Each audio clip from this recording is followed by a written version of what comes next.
काँग्रेसच्या बैठकीला 2 आमदारांनी दांडी मारलेली आहे। झिशान सिद्दीकी आणि जितेश अंतापूरकर हे बैठकीला गैरहजर आहेत। विधान परिषदेच्या पार्श्वभूमीवर इंटरकॉन्टिनेंटल हॉटेलमध्ये काँग्रेसची सध्या बैठक पार पडते आणि याच बैठकीला काँग्रेसचे 2 आमदार यांनी दांडी मारलेली आहे। हे 2 आमदार म्हणजे झिशान सिद्दीकी आणि जितेश अंतापूरकर हे बैठकीसाठी गैरहजर आहेत।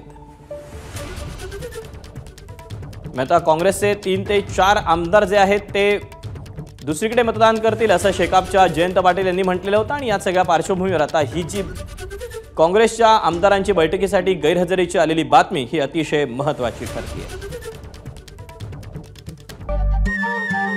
नमस्कार। मन शुद्ध तुझं ही वेगळ्याच प्रकारची मालिका तुम्हा सगळ्यांना खूप आवडली होती। याचा दुसरा सीझन कधी येणार अशी विचारणा झाली। प्रतीक्षा संपली आहे मित्रांनो, येतोय मन शुद्ध तुझंचा दुसरा सीझन। होई मन शुद्ध